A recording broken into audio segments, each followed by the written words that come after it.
La forte odeur de désinfectant a envahi la chambre 709 de l'hôpital São Rafael. Les appareils de surveillance cardiaque émettaient un bip continu et doux, comme le tic-tac d'une horloge qui insistait pour rappeler à chacun que le temps était compté. Leonardo Montenegro, 67 ans, était allongé dans son lit, pâle et fatigué. Sa respiration était superficielle, mais ses yeux étaient fixés sur la femme à côté de lui. Isadora Mendes, l'infirmière de nuit, ajustait la perfusion suspendue à côté du lit, distraite par ce qui semblait être un autre de ses nombreux patients en phase terminale. Isadora, appela Leonardo d'une voix rauque, presque un murmure. « Je suis là, monsieur Montenegro. Tu veux de l'eau » dit-elle en s'approchant. Il secoua la tête. Ses yeux étaient larmoyants. « J'ai besoin. Je dois te demander quelque chose.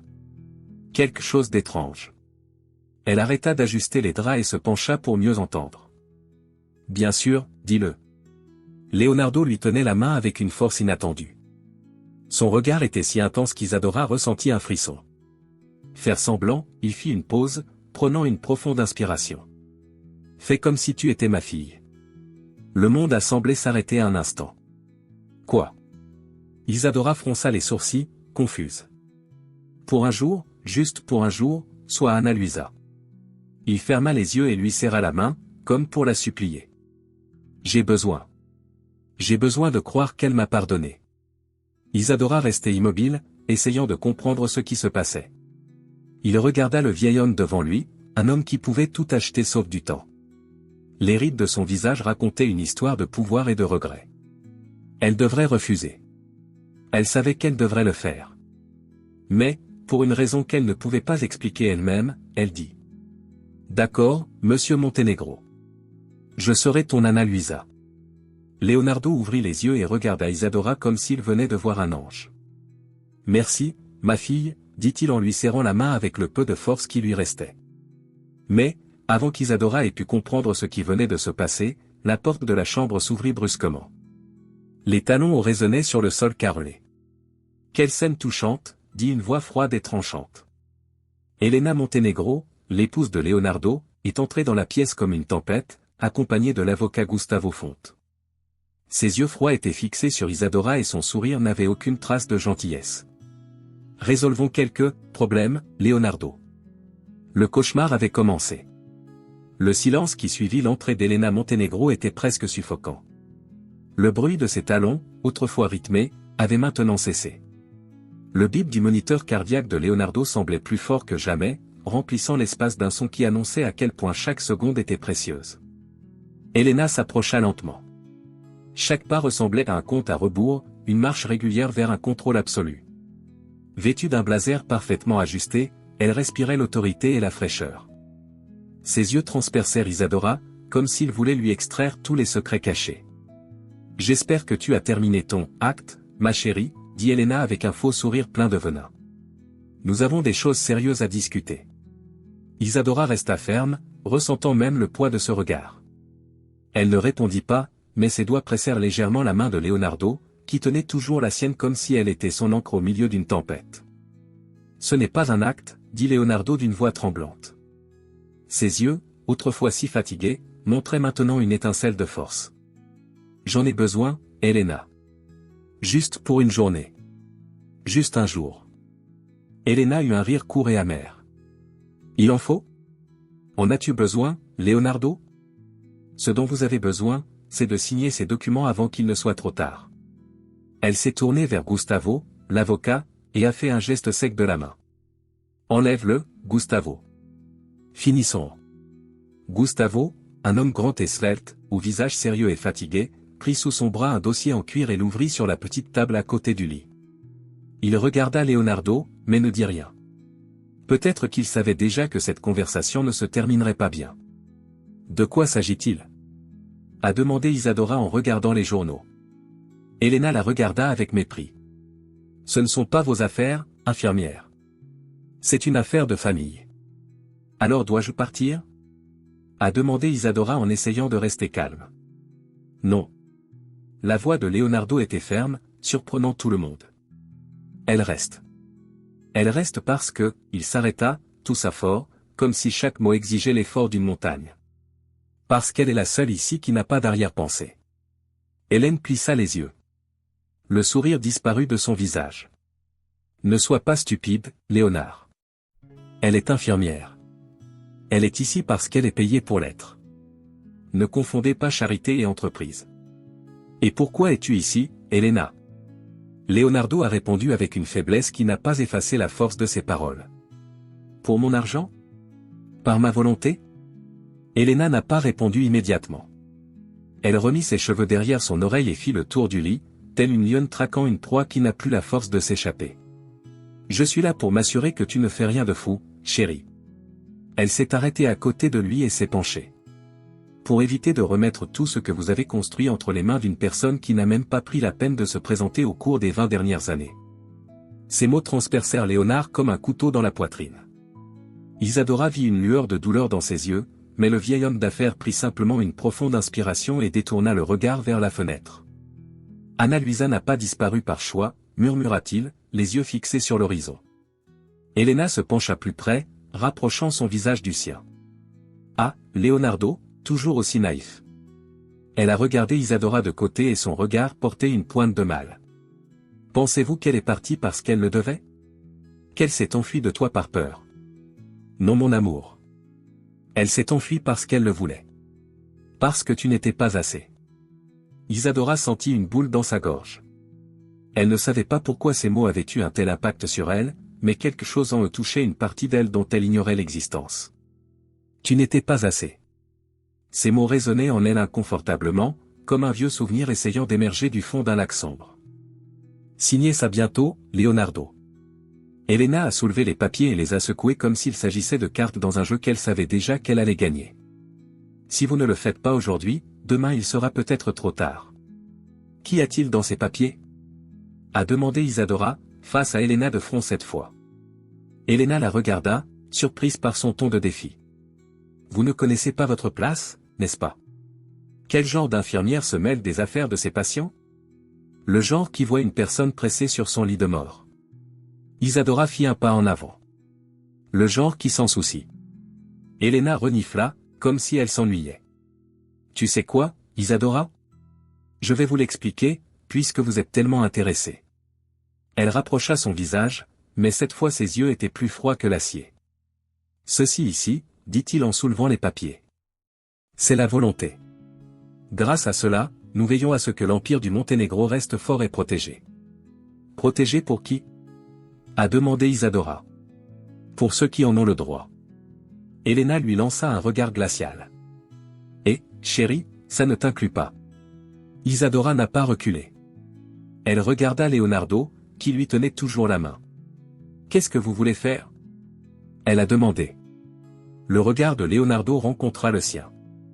Pendant un instant, il ne vit pas seulement l'infirmière. Il a vu autre chose. Quelque chose qui le fit serrer sa main plus fort. Je veux qu'elle reste, dit-il en désignant Isadora.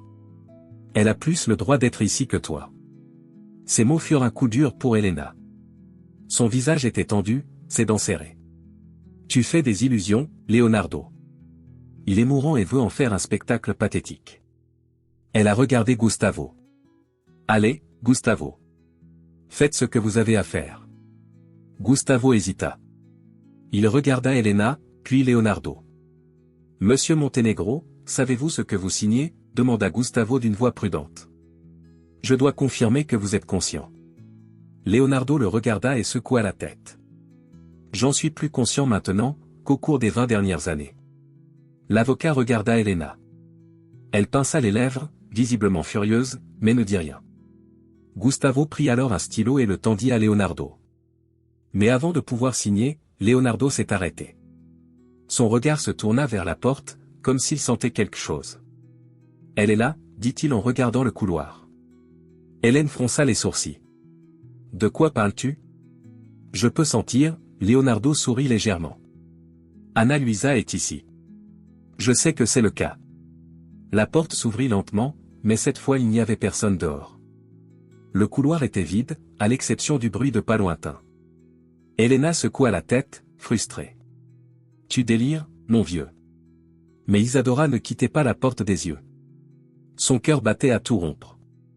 Quelque chose n'allait pas. Ou peut-être qu'il avait raison. Elle ne savait pas pourquoi, mais le bruit des pas dans le couloir lui semblait familier. Une lointaine odeur de pluie. Un bruit de tramway.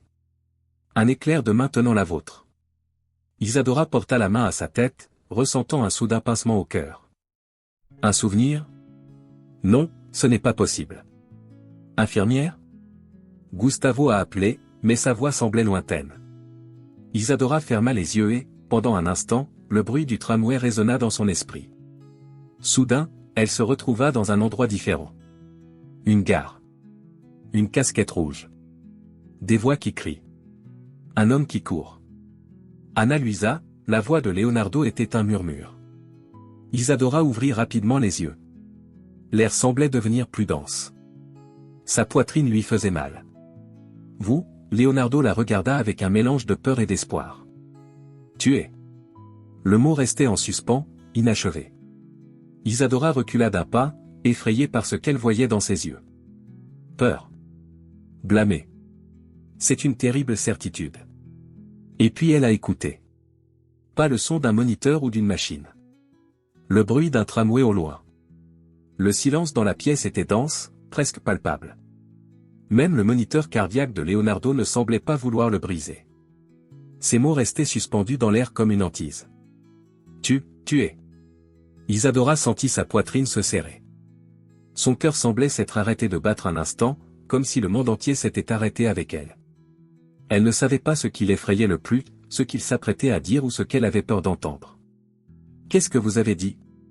a demandé Isadora en reculant d'un pas. Sa voix était tremblante, mais elle essayait de le cacher. Les yeux de Leonardo ne la quittèrent jamais.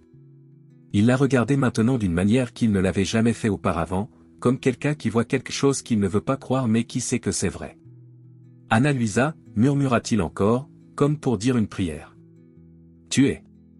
Assez de cette folie. » La voix d'Elena a coupé l'air comme une lame. Tout le monde se tourna vers elle.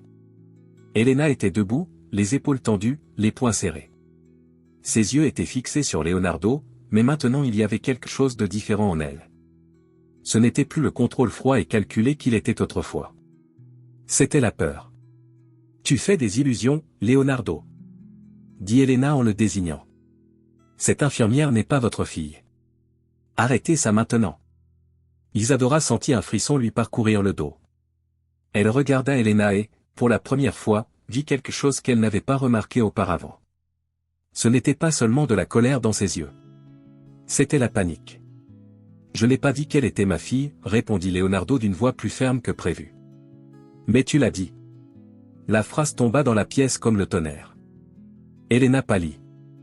Elle savait qu'elle en avait trop dit.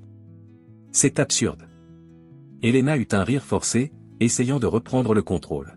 « Cette infirmière n'est là que pour prendre soin de toi. Arrêtez de lui mettre des idées dans la tête. » Mais Leonardo n'a pas détourné le regard d'Isadora. « Tu me fais tellement penser à elle », il secoua lentement la tête, comme s'il voyait un fantôme. « Votre apparence, votre façon de parler, même la façon dont vous vous tenez la main. Égal. Exactement pareil. » Isadora était sans voix. Ses mains ont commencé à trembler. « Cela n'a pas de sens, » murmura-t-elle, mais son esprit était dans le chaos. Quelque chose en elle lui criait qu'il avait raison. C'était le même cri qu'elle avait entendu lors des nuits blanches depuis qu'elle était enfant. Ce sentiment qu'il manque toujours quelque chose. Oui, c'est vrai. Leonardo ferma les yeux et prit une profonde inspiration. Cela a tout le sens du monde. Elena a claqué ses mains sur la table à côté du lit, faisant trembler les gobelets en plastique. « Arrête, Leonardo !» cria-t-elle, sa voix remplie d'une fureur qu'elle ne pouvait plus contrôler. « Voulez-vous vraiment croire qu'après 20 ans, votre fille est arrivée ici, habillée en infirmière? Accord. C'est juste une ridicule coïncidence. » Mais ce n'était pas le cas. Ce n'était pas une coïncidence. Isadora le savait maintenant. Elle fit un pas en avant, ses yeux rivés sur ceux d'Elena. « Pourquoi es-tu si nerveuse, Elena ?» a demandé Isadora, sa voix douce mais tranchante comme un couteau. Elena serra les dents. « Je ne suis pas nerveux. Je suis irrité par cette absurdité. Cela ne ressemble pas seulement à de l'irritation. Cela ressemble à de la peur. » Isadora pencha la tête, les yeux désormais concentrés, comme si elle voyait à travers le masque d'Elena. Et savez-vous ce que j'ai appris pendant ces années en tant qu'infirmière? Les gens n'ont peur que lorsqu'ils ont quelque chose à perdre. La phrase fut comme un coup de poing dans le ventre d'Elena. Elle ouvrit la bouche pour répondre, mais aucun mot n'en sortit. J'ai vu ici beaucoup de familles, continua Isadora, la voix désormais plus ferme. Des parents qui n'ont pas parlé à leurs enfants depuis des années. Des épouses qui ne se présentent que lorsque le testament est sur le point d'être lu. Je connais ce regard, Elena. C'est le regard de quelqu'un qui a peur de perdre le contrôle. Ne me donne pas de leçons de morale, ma fille. Elena a fait 2 pas en avant et a pointé son doigt vers Isadora. Vous ne savez rien de cette famille. Rien. Peut-être pas, dit Isadora en faisant également un pas en avant. Mais apparemment, j'en sais plus que tu ne le voudrais. Vous dégraguerez. Elena a levé la main pour gifler, mais Isadora l'a tenue en l'air, la regardant dans les yeux avec un calme effrayant. Réessayez, dit Isadora à voix basse, sa main tenant fermement le poignet d'Elena. Réessayez et je vous promets que vous le regretterez. Pendant un instant, il sembla que les deux allaient se battre, mais Elena retira sa main, respirant lourdement, comme une bête acculée. Gustavo, l'avocat, qui jusqu'alors était resté immobile, s'éclaircit la gorge pour briser le silence. Je pense que nous devons nous calmer, a-t-il déclaré, essayant de reprendre le contrôle. Monsieur Montenegro a besoin de repos. Ça n'aide pas. Tu as raison, Gustavo. Elena passa ses mains dans ses cheveux, essayant de se ressaisir. Elle se força à sourire, mais ses yeux brillaient toujours de haine. Calmons les choses. Après tout, nous n'avons rien à craindre, n'est-ce pas? Elle jeta un coup d'œil à Isadora. Vous n'avez rien à voir avec ça, infirmière. Alors pourquoi ne fais-tu pas ton travail et ne pars-tu pas d'ici? Mais Isadora n'a pas reculé. Cette fois, elle se tenait à côté de Leonardo. Je ne vais nulle part, dit-elle en regardant directement Elena. Et je pense que tu sais pourquoi. Elena serra si fort ses lèvres qu'elles devinrent blanches. Tu n'es personne, dit-elle doucement, d'une voix pleine de venin. Peu importe ce que tu penses, tu n'es personne. Peut-être que tu as raison, Isadora croisa les bras. Mais si je ne suis personne, pourquoi as-tu si peur? Elena serra la mâchoire mais ne dit rien de plus. Gustavo, dit-elle en se tournant vers l'avocat. Apportez les documents. Maintenant. Gustavo regarda Leonardo, puis Isadora et enfin Elena. Il semblait réticent, mais il obéit. Il sortit sa mallette en cuir et posa les papiers sur la table. Monsieur Montenegro, nous avons besoin de votre signature. Si vous ne le faites pas aujourd'hui, votre femme, il jeta un coup d'œil à Elena du coin de l'œil, pourra revendiquer les pleins pouvoirs sur vos biens. Leonardo regarda les papiers, puis Isadora. Il leva sa main tremblante et la posa sur la sienne. J'ai déjà perdu beaucoup de temps, a-t-il déclaré. Je ne perdrai plus. C'est vrai, chérie, dit Elena en se forçant à sourire. Finissons. Mais ensuite, Leonardo regarda directement Gustavo. Je veux faire un nouveau testament. L'air de la pièce devint lourd. Elena fut paralysée, mais pas pour longtemps. Quoi? Cria-t-elle, le masque du contrôle tombant une fois pour toutes. Non, non, non. Vous ne faites pas cela. Gustavo, dit Léonard, ignorant Elena. Écoute bien. Je veux que tout soit à son nom. Il regarda Isadora, les yeux pleins de larmes. Pour Anna Luisa. Le sang d'Elena se glaça. Cela n'arrivera pas, Elena fit un pas en avant, mais Gustavo l'arrêta avec son bras. Madame Montenegro, dit-il en essayant de rester calme. Ne vous mêlez pas. Il a parfaitement le droit de modifier le testament, et s'il le souhaite, je peux l'enregistrer maintenant. Isadora pouvait à peine respirer. Sa vision était floue. Non, elle secoua la tête en regardant Leonardo. Ce n'est pas possible. Je ne suis pas ta fille. Vous l'êtes, dit Leonardo en la regardant dans les yeux. Tu l'as toujours été. Isadora recula, sentant le sol disparaître sous ses pieds. Mais cette fois, il n'y avait plus de doute. Le bruit d'un tramway. L'odeur de la pluie. Une voix d'homme disant, « Cours, ma fille, cours !» Elle tomba à genoux, les larmes coulant sans retenue. « Père » a-t-elle demandé, la voix brisée. Et Leonardo sourit, le sourire d'un homme qui a enfin trouvé la paix. La chambre d'hôpital semblait plus petite qu'auparavant. L'air était épais, chargé du poids des révélations qui venaient de s'abattre sur tout le monde. Le père et la fille se regardaient maintenant d'une manière que personne dans la pièce ne pouvait comprendre. Il y avait là un lien que le temps, l'abandon et les mensonges ne parvenaient pas à effacer. Isadora était à genoux, les larmes coulaient sur son visage. Son cœur battait de manière incontrôlable, mais cette fois, ce n'était pas à cause de la peur, c'était à cause de quelque chose de plus grand, un mélange de douleur, de colère et d'un soulagement qu'elle ne pouvait pas expliquer. « Père » répéta-t-elle d'une voix faible, presque enfantine, comme si cette jeune fille de 17 ans oubliée à la gare parlait à travers elle. Leonardo la regardait avec des yeux pleins de larmes, le visage hagard, mais avec un doux sourire, le sourire de quelqu'un qui porte le poids de la culpabilité depuis 2 décennies. « Oui, ma fille, murmura-t-il, la voix brisée. « Et toi ? C'est toi, je le savais.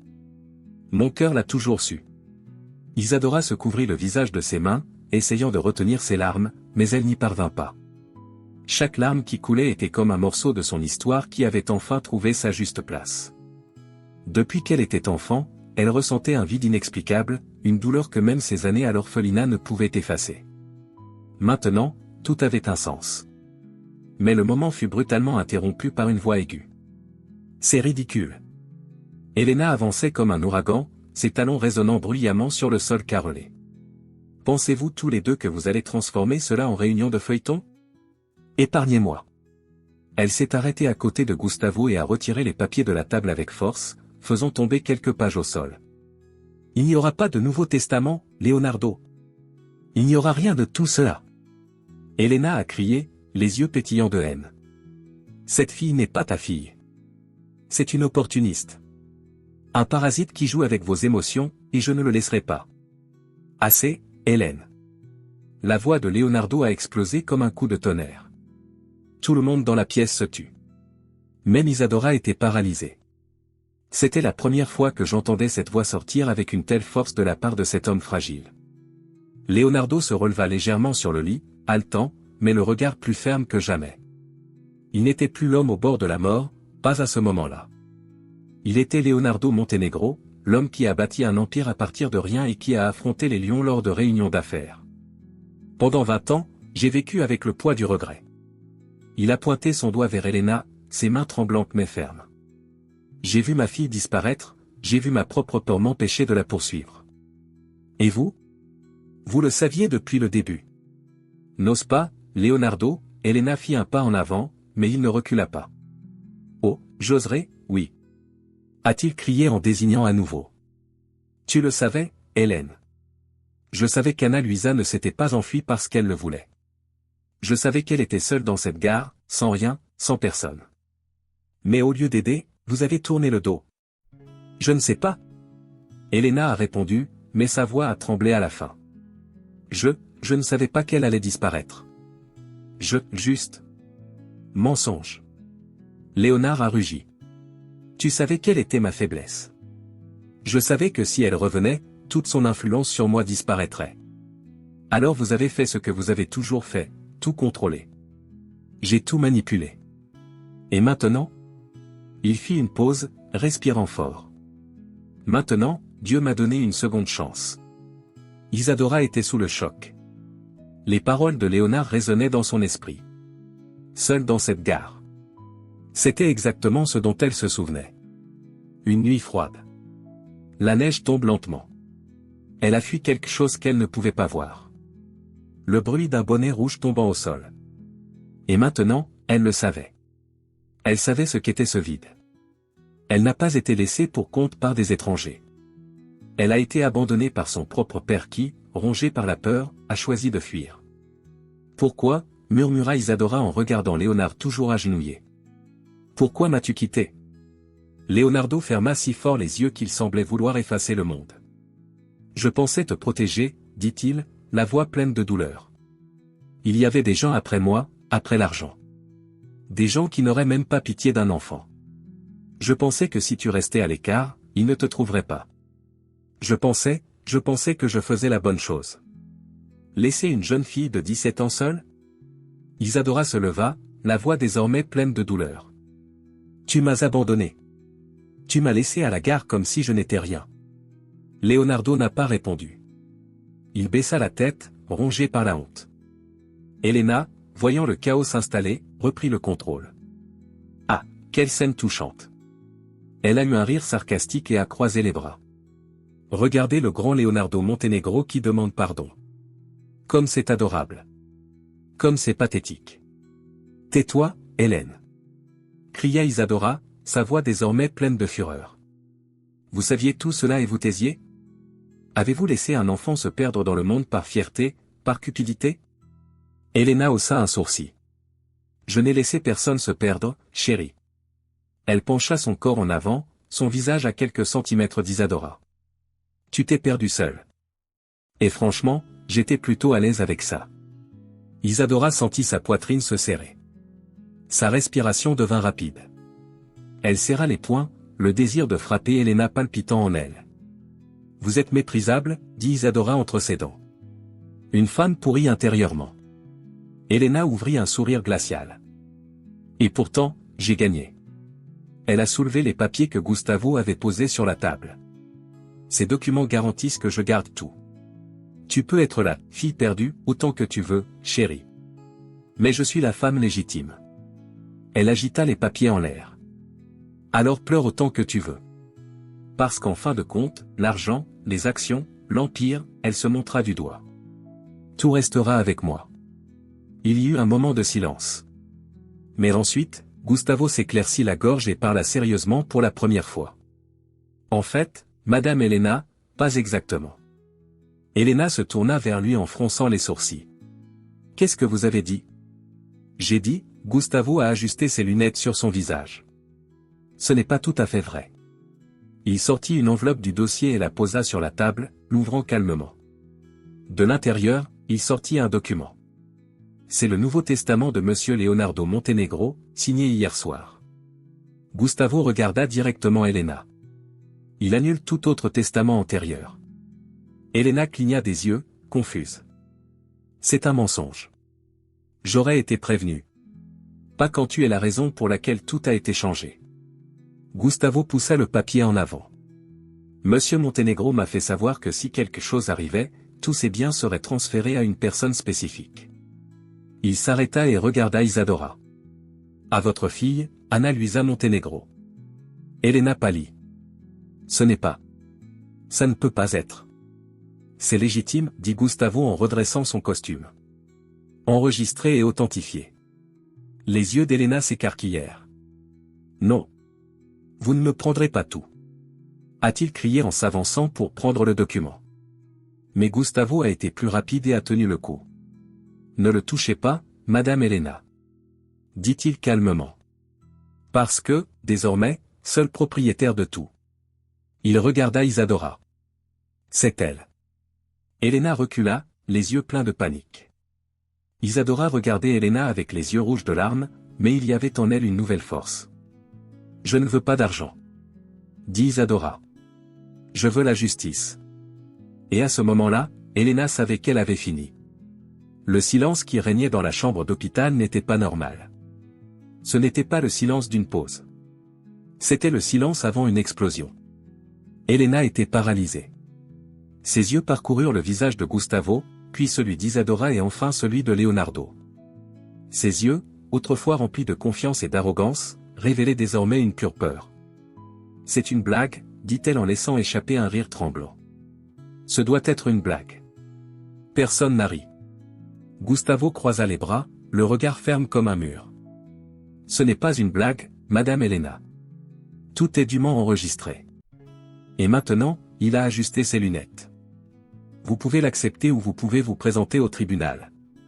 Mais de toute façon, tu as perdu. Elena recula d'un pas, haletante, comme si elle avait reçu un coup de poing au ventre. Non. Cria-t-elle, le désespoir prenant le dessus. Je ne l'ai pas perdu. Cette infirmière n'est personne.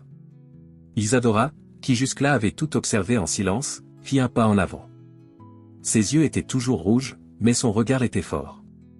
Il n'y avait plus de doute. Je ne suis personne, Elena. Sa voix était calme, mais ferme comme l'acier. Je m'appelle Ana Luisa Montenegro. C'était la première fois qu'Isadora prononçait ces mots à voix haute. Et quand il l'a dit, il a senti leur poids dans sa poitrine. Pendant des années, elle a cru qu'elle n'avait ni passé, ni famille, ni nom.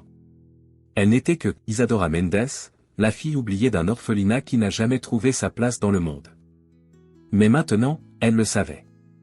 Elle avait une origine. Elle avait un nom. Elena prit une profonde inspiration, essayant de reprendre le contrôle. Son regard, auparavant perdu, se fixa sur Isadora avec la haine d'une bête acculée. « Tu crois que c'est la fin, petite fille ?» dit Elena d'une voix froide et pleine de venin. « Pensez-vous que vous allez sortir d'ici grand gagnant? J'ai passé des années à bâtir cet empire avec Leonardo. J'ai fait les sacrifices. J'ai mangé le pain que le diable pétrissait pendant que tu te cachais dans un orphelinat. Je ne perdrai pas tout avec toi. C'est exactement ce qui va se passer, dit sèchement Gustavo. Et vous ne pouvez rien faire pour changer cela. Elena se mordit la lèvre inférieure si fort que du sang commença à apparaître. Ses yeux se remplirent de larmes de haine. Je ne vais pas perdre, elle se tourna vers Leonardo, maintenant épuisé sur le lit. Tu me dois ça, Leonardo. J'étais avec toi dans les pires moments. Je t'ai tenu la main quand tout le monde te tournait le dos. Je mérite ça. Tu ne mérites rien, Elena. La voix de Leonardo était faible, mais les mots ont frappé la pièce comme un coup de feu. Tu ne m'as jamais tenu la main. Tu viens de me tenir le cou, de m'étouffer, de me contrôler, et maintenant, c'est fini. Elena sentit le coup et chancela. Pour la première fois, il fut incapable de répondre. Mais elle n'était pas la seule à faire face à des fantômes. Isadora était immobile. Alors qu'elle regardait Elena et écoutait les paroles de Leonardo, un souvenir qu'elle avait profondément enfoui commença à émerger. C'était comme du verre brisé qui finissait par se mettre en place. La gare. Le froid mordant. Le bonnet rouge tomba sur le sol enneigé. Ses yeux devinrent lointains et sa respiration s'accéléra. « Isadora ?» a demandé Gustavo, remarquant qu'elle avait l'air différente. « Tout va bien ?» Mais ce n'était pas le cas. Ce n'était pas bon du tout. Des fragments de mémoire ont commencé à émerger, violents et intenses. « Cours, ma fille, cours. Ne regarde pas en arrière. » Isadora cligna des yeux, essayant de supprimer l'image, mais elle n'y parvint pas. Elle vit clairement une silhouette courir à côté d'elle. C'était elle, plus jeune, avec une casquette rouge. Elle vit une grande main la repousser. Une main qu'elle connaissait maintenant. La main de Léonard. « Courez, Anna. Courez maintenant. » La douleur d'une chute. La glace sur le visage. Le goût du fer en bouche. Elle s'est retrouvée à genoux sur le sol de la gare, sa casquette rouge emportée par le vent. Elle se retourna et vit, une voiture noire s'arrêter au loin. Un homme en costume est sorti de la voiture et la pointait du doigt. Il n'était pas seul. Il y avait deux autres hommes. Ses yeux s'écarquillèrent. « Père. Père, ils arrivent. » Mais son père s'enfuyait. Il lui jeta un coup d'œil par-dessus son épaule, s'arrêta une seconde, puis reprit sa course. « Père. Ne me laissez pas. Ne regarde pas en arrière, Anna. Courir. » Le souvenir tomba sur Isadora comme une avalanche. Ses jambes étaient faibles et elle devait s'accrocher au dossier de la chaise pour ne pas tomber. « Isadora ?» Leonardo l'a appelée, inquiet. « Que s'est-il passé, ma fille ?» Elle le regarda, les yeux écarquillés, remplis d'une douleur crue et nouvellement exhumée. « Tu m'as quitté, dit-elle, la voix brisée. Tu m'as vu tomber, et tu n'es pas revenu. » Léonard se figea. Ces mots le frappèrent comme un coup de poing dans la poitrine. Il ouvrit la bouche pour répondre, mais n'y parvint pas. Le moniteur cardiaque a accéléré. Le son aigu des bips résonnait dans la pièce. Isadora, il essaya de parler, mais il toussa violemment, son corps tremblant sur le lit. « Tu m'as esquitté. » Isadora a crié, sa voix pleine de douleur et de colère. « Je t'ai appelé. Je t'ai supplié de revenir. J'ai crié pour toi et toi. Tu as couru. Je pensais te protéger, dit Leonardo avec des larmes coulant sur son visage. Je le jure. J'ai juré de te protéger. Ce n'est pas une protection, papa. Isadora le regarda, les larmes coulant de manière incontrôlable. C'est un abandon. C'est de la lâcheté. Elena regardait la scène la bouche ouverte, mais elle n'osait rien dire. Leonardo tendit la main vers Isadora, comme s'il voulait la toucher, mais il ne pouvait pas lever le bras. « Je suis désolé, dit-il, le visage mouillé de larmes. Je suis désolé, ma fille.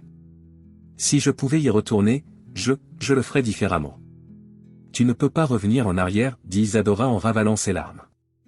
Il n'y a pas de retour possible là-dessus. J'ai vécu 20 ans sans toi. 20 ans à penser que je n'étais rien. Et tout ça parce que tu avais peur. » Le moniteur cardiaque a commencé à émettre un bip plus fort. Gustavo appuya sur le bouton d'urgence. « Les médecins sont en route, a-t-il déclaré. Monsieur Montenegro, veuillez rester calme. » Non, Leonardo secoua la tête, les yeux fixés sur Isadora. « Je n'ai plus le temps. J'ai besoin de quelque chose. » Isadora s'approcha. « Quoi ?» a-t-elle demandé, essayant de contrôler ses pleurs. « J'ai besoin, » il prit une profonde inspiration, les larmes coulant toujours. « J'ai besoin que tu me pardonnes, ma fille. S'il vous plaît, j'ai juste besoin de pardon. » La douleur dans la poitrine d'Isadora était insupportable. Son corps tout entier lui disait de ne pas faire ça. Ne pas pardonner. Pour lui faire ressentir le même abandon qu'elle ressentait.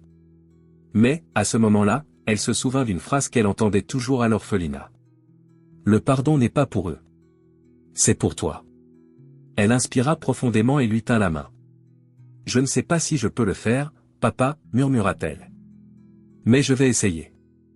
Leonardo ferma les yeux et poussa un sanglot. Ça suffit. Le moniteur a commencé à émettre un bip plus fort. Le bip sonore continu et aigu de la ligne droite rendait le monde entier plus silencieux. Père. Murmura Isadora en lui tenant la main. Mais Leonardo n'a pas répondu. Il est parti. Elle a mis sa main sur son visage et, pour la première fois en 20 ans, a pleuré comme une fille. Le son aigu et continu du moniteur cardiaque couplèrent comme une lame. C'était le son que toutes les infirmières redoutaient. Peu importe combien de fois Isadora avait entendu ce bip incessant au cours de ses années de travail, cela n'avait jamais été comme ça. Cela n'a jamais été personnel. Mais cette fois, ça l'était. Père.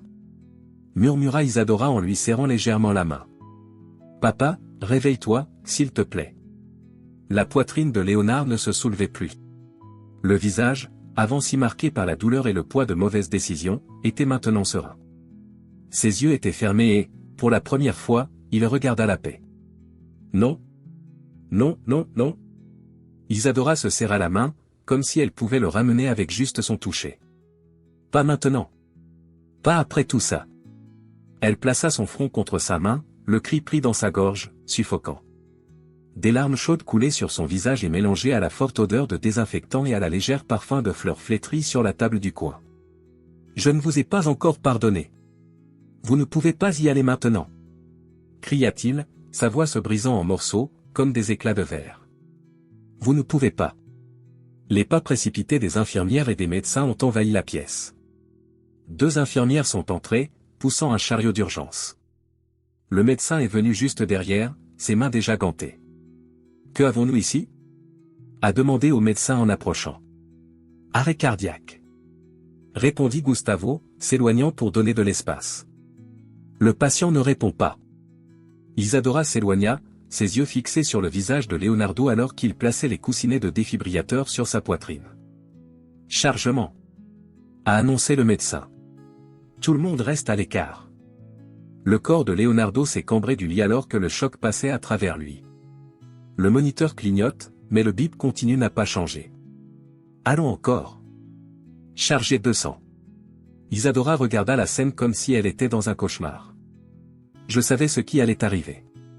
Vous l'avez vu plusieurs fois. Lorsque le moniteur reste avec un son constant pendant longtemps, la fin est presque inévitable. Allez, papa, s'il te plaît, elle se chuchota à elle-même, ses lèvres tremblantes. Appliquez un choc. A crié le médecin. Le corps de Leonardo s'est de nouveau cambré. Mais le moniteur n'a pas changé. Non. Non, Isadora secoua la tête, des larmes mouillant son visage. Le médecin a regardé le moniteur pendant quelques secondes, puis a baissé les yeux. Il le savait. Tout le monde là-bas savait. Heure de la mort, 21h42. La voix du médecin semblait sérieuse, mais calme. C'était la voix de quelqu'un qui a dû dire ces mots à plusieurs reprises. Isadora sentit le monde s'effondrer autour d'elle. Elle pressa ses mains contre sa tête, comme pour empêcher les cris de sortir. Mais il ne pouvait pas. Non. Elle a avancé, essayant d'arriver au lit, mais a été retenue par l'une des infirmières. Laisse-moi le toucher. Laisse-moi le toucher. L'infirmière a regardé le médecin, qui hocha la tête avec permission. Laissez-la lui dire au revoir. Dit le médecin, s'éloignant. L'infirmière a libéré ses bras et Isadora a couru vers son père. Elle s'agenouilla près du lit, tenant son visage avec les deux mains, les pleurs venant comme une tempête. Papa, s'il vous plaît, elle sanglota, pressant son front contre sa poitrine, son oreille pressa contre l'endroit où le son de son cœur avait déjà été entendu. Je suis là maintenant, je suis de retour. Je suis de retour, papa, ne me quitte pas, pas maintenant. Sa chaleur corporelle commençait à refroidir. Cela la fait pleurer encore plus. J'ai dit que j'essaierais de vous pardonner, dit-elle en le regardant avec son visage mouillé de larmes. J'ai dit que j'essaierais, mais comment puis-je faire ça maintenant, hein? Comme, cria-t-elle, frappant la poitrine légèrement, comme un enfant se battant avec son père parce qu'il l'a laissé seul. Vous êtes parti à nouveau. Encore. La douleur était différente de tout ce que j'avais ressenti auparavant. Elle a toujours voulu revoir ses parents. Il en rêvait depuis qu'il était enfant. Elle voulait les serrer dans ses bras, elle voulait entendre qu'ils l'aimaient, elle voulait voir leur visage au moins une fois. Et maintenant, après 20 ans, le destin lui a donné une chance. Mais ce n'était pas pour guérir les blessures. C'était pour les ouvrir encore plus. Elena a tout regardé dans le coin de la pièce. Elle n'a rien dit. Pour la première fois, sa bouche est restée fermée. Mais ce n'était pas des remords. C'était le calcul. Comment pathétique, murmura Elena, ses yeux se concentraient sur le corps de Leonardo. Isadora leva les yeux. Ses yeux, rouges et gonflés, regardèrent maintenant Elena comme un prédateur qui avait repéré sa proie. Qu'est-ce que vous avez dit? J'ai dit que c'était pathétique. Elena croisa les bras, regardant Isadora comme si elle était au-dessus d'elle. Regardez-vous, pleurant pour un homme qui vous a abandonné. Qui se souvient de vous que lorsque vous aviez déjà un pied dans la tombe? Ce n'est pas l'amour, bébé. C'est le repentir. Isadora se leva lentement, ses yeux ne quittent jamais celui d'Elena. Si vous dites un mot de plus, dit-elle, sa voix ferme, mais avec une fureur silencieuse qu'Elena n'avait jamais vue auparavant. Je jure que vous le regretterez. Elena haussa un sourcil, feignant le dédain. Pensez-vous que vous me faites peur, Anna Luisa? Dit-elle, en utilisant le nom d'Isadora sarcastiquement. Pensez-vous qu'une fille d'un orphelinat va me dire quoi faire? Mais avant qu'Elena ne puisse cligner des yeux, Isadora était déjà devant elle. Elle la tenait fermement par le col de son blazer, rapprochant leur visage. Tu m'as pris 20 ans. Dit Isadora, les dents serrées et son regard en feu. 20 ans d'amour, 20 ans de réponse.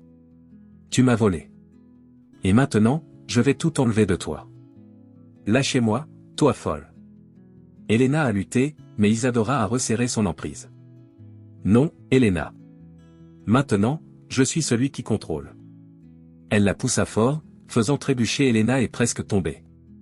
Gustavo s'est approché pour intervenir, mais ce n'était pas nécessaire. Elena, effrayée et haletante, regarda Isadora avec de grands yeux. Pour la première fois, elle avait vraiment peur. Pensez-vous que je veux de l'argent? A déclaré Isadora, pointant son doigt sur Elena. Pensez-vous que je me soucie de l'héritage, des actions ou des entreprises? Je m'en fiche de tout cela. Elle a fait un autre pas en avant, la force d'une lionne qui le traversait. Je veux la justice. Je veux que vous souffriez à chaque seconde pour ce que vous avez fait. Je veux que vous ressentiez le même abandon, le même vide, la même douleur que je ressentais. Elena avala, ses mains tremblant sur ses côtés. N'ose pas, dit-elle, mais sa voix s'est précipitée. Je n'oserai pas. Je vais le faire. Dit Isadora, avec un calme effrayant. Et je regarderai chaque morceau de votre vie s'effondrer. Et savez-vous pourquoi? Elle approchait à nouveau, face à face avec Elena. Parce que tu m'as appris à être fort. Dit-elle, regardant directement dans les yeux de son rival. Tu m'as fait comme ça. Maintenant, vivez avec. Le regard d'Isadora n'a pas clignoté. C'était l'apparence de quelqu'un qui n'avait plus peur. L'horloge dans la pièce a indiqué à 22h03. La pluie a commencé à tomber à l'extérieur, battant contre la fenêtre. Elena respirait dur. Gustavo a observé la scène en silence. Isadora s'est approchée du corps de Leonardo, a tenu sa main une dernière fois et a chuchoté. « Je ne suis plus cette petite fille que tu as laissée, papa. Je suis quelqu'un de beaucoup plus fort. » Elle lâcha sa main et se tourna vers la porte. « Allez, Gustavo. Nous avons beaucoup à résoudre. » Et tandis que le bruit de la pluie résonnait dans le couloir, Ana Luisa Montenegro a quitté la porte, mais cette fois, elle n'était plus seule. La pluie battait contre les fenêtres de l'hôpital, créant un rythme irrégulier qui semblait se synchroniser avec le cœur de course d'Isadora. Maintenant, elle n'était plus Isadora Mendes. C'était Ana Luisa Montenegro. Son nom avait finalement du poids. Mais avec cela est venu le poids de tout ce que cela signifiait. Elle a quitté la pièce sans regarder en arrière, mais chaque étape était plus lourde que la précédente. Les paroles de son père résonnaient encore dans son esprit. J'ai juste besoin de pardon. Les couloirs de l'hôpital semblaient sans fin, chaque personne qui est passée n'était qu'une figure. Mais en elle, tout criait. Elle était épuisée. Les années d'abandon, la douleur refoulée, la réunion avec son père, le revoir soudain et la révélation que l'homme qu'elle a passé sa vie à détester, voulait juste être pardonné. Je n'ai pas eu le temps de pardonner, elle murmura-t-elle et les larmes sont revenues. Gustavo a suivi à côté d'elle en silence, respectant le chagrin qu'elle portait. Ils se sont rendus dans une salle d'attente vide, où il lui a offert une chaise pour s'asseoir. Mais Isadora ne s'est pas assise. Elle a fait du rythme d'avant en arrière, passant ses mains dans ses cheveux, essayant de contrôler la tourmente qu'elle ressentait dans sa poitrine. « J'ai besoin de temps, » dit-elle en prenant une profonde inspiration. « J'ai juste besoin de temps. » Gustavo hocha la tête. « Je sais que c'était beaucoup, mais tu n'as pas beaucoup de temps, Anna. » Elle le regarda avec fatigue. « De quoi parles-tu » Gustavo a ouvert le dossier de documents. Votre père savait que la mort était proche et il savait que Elena ne vous laisserait pas avoir la paix. Il a officiellement enregistré le Nouveau Testament, mais, il s'arrêta et la regarda sérieusement. Vous devez être prêt. Prêt pour quoi? Isadora croisa les bras, essayant toujours de comprendre. Se battre. Il a répondu, plaçant les papiers sur la table. Elena n'acceptera pas cela. Elle a de l'argent, des contacts et une colère supérieure à son propre ego. Elle essaiera de vous détruire à tous points de vue. Isadora prit une profonde inspiration, sa poitrine se levant et tombant irrégulièrement. Laissez-la essayer. Elle a dit avec un regard ferme, le même regard qu'elle a utilisé contre Elena quelques minutes auparavant. Je suis prêt maintenant. Le sillage de Leonardo Montenegro était un spectacle d'hypocrisie. Les gens qui ne se souciaient jamais de lui étaient là, vêtus de noir, se chuchotant les uns les autres en attendant que la cérémonie se termine. Des hommes d'affaires, des avocats, des membres de la famille lointains, tous feignant le respect. Mais le vrai spectacle était sur le point de commencer. Isadora se tenait devant le cercueil, observant le visage serein de son père pour la dernière fois. Elle n'a pas pleuré. J'avais déjà suffisamment pleuré à l'hôpital. Maintenant, c'était vide. Mais le vide se transforme parfois en force. Elena est arrivée peu de temps après, habillée comme une veuve impeccable. Elle portait une robe noire serrée et des lunettes de soleil qui étaient trop grandes pour cacher ses yeux. Il n'y avait pas de larmes sur son visage. Elle s'approcha lentement, mais avec la même posture que toujours, hautaine, puissante, comme si elle était toujours en contrôle. Les yeux des deux se sont rencontrés. « Quelle scène touchante !» a dit Elena, approchant d'Isadora. En train d'essayer d'être la fille de papa. Isadora tourna lentement son visage, regardant Elena de haut en bas, mais sans rien dire. Vous pouvez rester ici en faisant semblant d'être Ana Luisa Montenegro, autant que vous le souhaitez. Elena sourit avec dédain. Mais, devant le juge, voyons ce qu'ils en pensent. Vous avez toujours été bon avec les mots, Elena. A déclaré Isadora, sans détourner les yeux. Mais je préfère les actions. Elena a fait un faux sourire, mais il y avait de la colère derrière. Tu sais, chérie, dit-elle, rapprochant son visage d'Isadora. Vous ne connaissez pas le monde que vous essayez d'entrer. Ce monde n'est pas pour les faibles. Ce n'est pas pour les filles d'orphelinat. Et pourtant, je suis là. Isadora fait un pas en avant, réduisant l'espace entre les deux. Et savez-vous ce qui est le plus ironique, Elena? Tu m'as fait comme ça. Tu m'as rendu fort. Vous m'avez appris à me battre seul. Et maintenant je vais l'utiliser contre vous. Les yeux d'Elena tremblaient un instant. Mais bientôt, elle a pincé les lèvres, essayant de ne pas le montrer. Le juge ne vous reconnaîtra pas comme héritier, fille. Ce n'est pas un conte de fées. Vous n'allez pas hériter du château juste parce que vous vous présentez à prétendre être la fille perdue.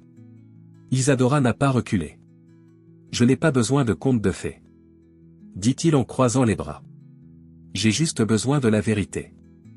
Et cette fois, j'ai une preuve. Preuve? Elena rit. Quelle preuve? Ta parole contre la mienne? Pas seulement ma parole. Isadora a levé son téléphone portable et a appuyé sur un bouton. La voix d'Elena a commencé à résonner dans toute la pièce. Vous vous êtes perdu seul. Et, franchement, j'étais assez à l'aise avec ça. Le sang d'Elena a couru froid. Ses yeux s'écarquillèrent et elle recula en arrière. Quoi? Qu'est-ce que tu as fait? J'ai tout enregistré, Elena. Isadora a suspendu son téléphone portable devant elle. Chaque mot, chaque confession. Tout est ici. Le visage d'Elena est devenu pâle. Cela ne vous aidera pas.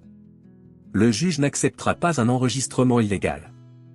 Elena a crié, mais sa voix n'avait plus la même force. Peu importe ce que dit le juge, Elena. Isadora a fait un autre pas en avant. C'est important ce que dit le monde. Je n'ai besoin qu'une seule chose pour vous finir. Elle regarda directement dans les yeux d'Elena et, avec un sourire froid, a dit. Vrai. Elena respira lourdement, comme un animal acculé. Elle a regardé autour de lui, remarquant l'apparence de certaines personnes à proximité. Il ne savait pas exactement ce qui se passait, mais maintenant il faisait attention.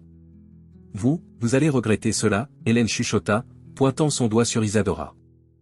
Pas plus que toi. A déclaré Isadora, mettant son téléphone portable dans sa poche. C'est fini maintenant, Elena. Le règne est terminé. Elena s'éloigna, tremblant toujours, mais gardant la tête levée. Ce n'est pas fini, fille. Je ne perds jamais. Jamais. Isadora n'a pas répondu. Elle la regarda juste partir, les talons hauts d'Elena faisant écho à travers le sol en marbre.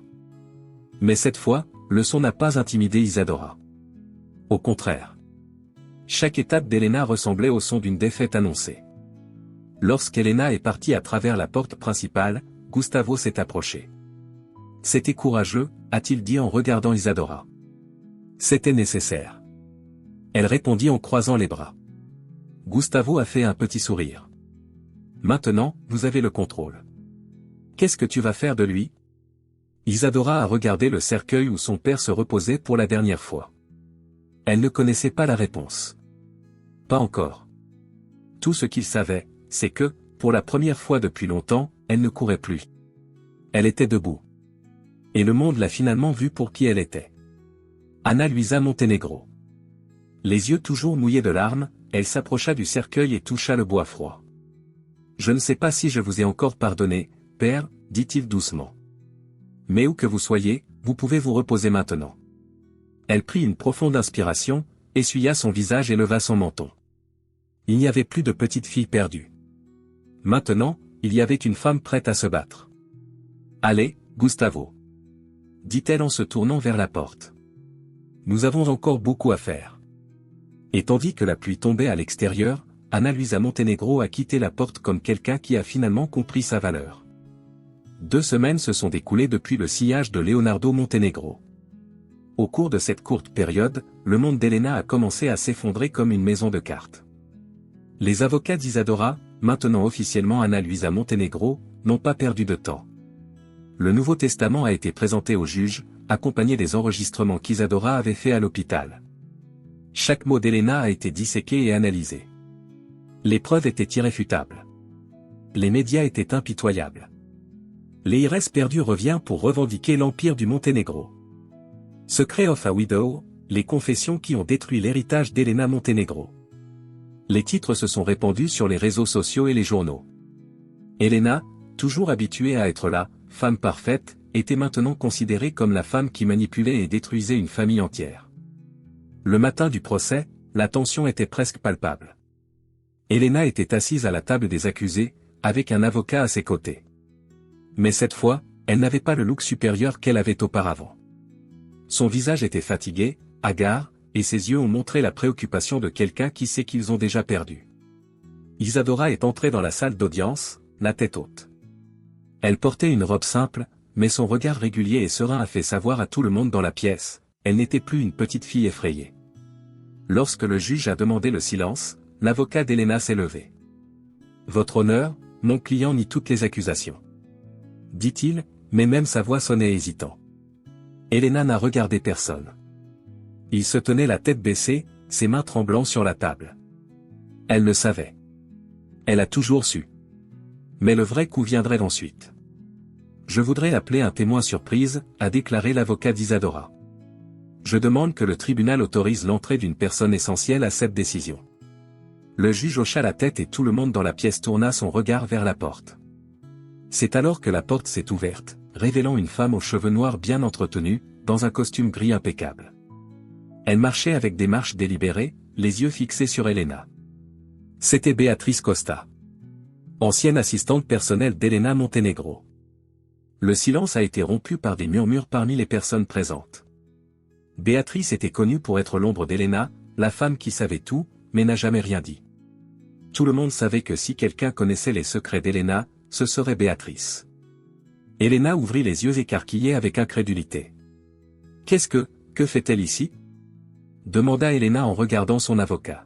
« Je n'ai pas autorisé cela. » L'avocat a simplement baissé la tête, évitant son regard. Béatrice s'est arrêtée devant le juge et a regardé directement Elena. « Madame Béatrice, combien d'années avez-vous travaillé avec Elena Montenegro ?» a demandé l'avocat d'Isadora. « 17 ans. » répondit Béatrice, sa voix claire et forte. « Au cours de ces années, avez-vous assisté à un comportement que vous considérez comme pertinent pour cette affaire ?» Béatrice regarda Elena et ses yeux n'avaient plus peur. « Oui monsieur. » dit Béatrice. « J'ai vu Elena Montenegro a forgé des documents au nom d'Anna Luisa Montenegro, alors qu'elle était encore mineure. Elle a forgé des signatures et a utilisé des comptes bancaires en son nom pour détourner l'argent de la société de Leonardo Montenegro. » Le tribunal était sous le choc. « Menteur !» Elena cria, se levant de sa chaise, son visage rouge de haine.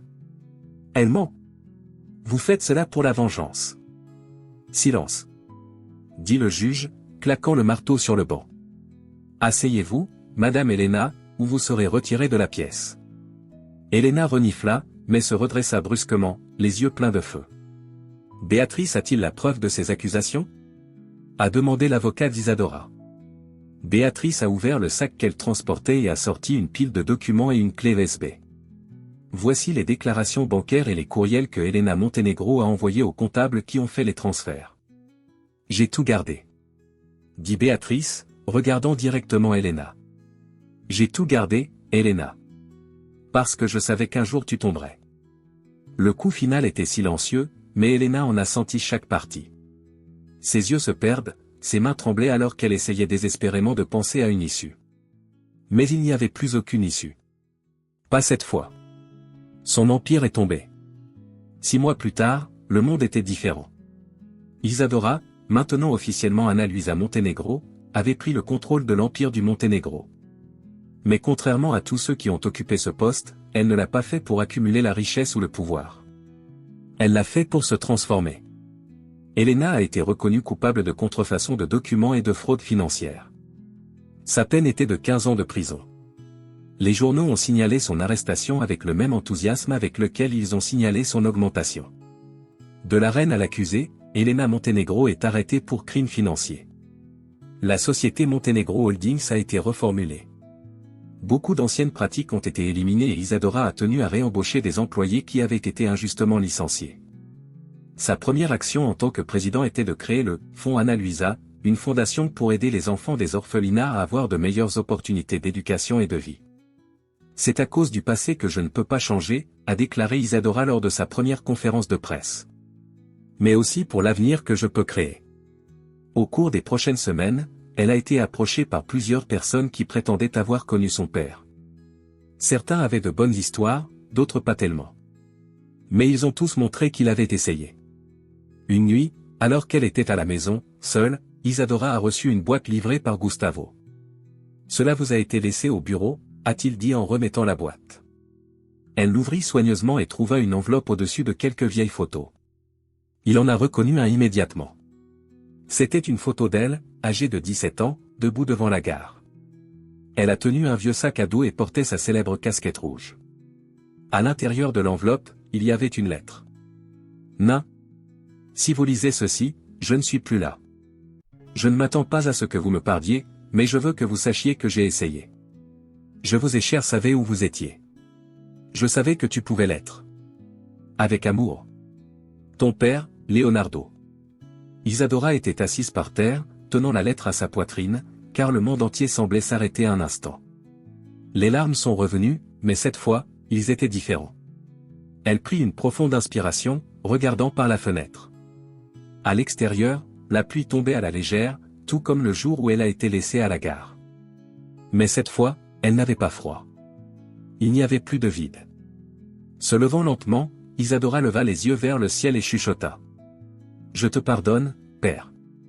Je vous pardonne. » Et, pour la première fois en 20 ans, il se sentait libre.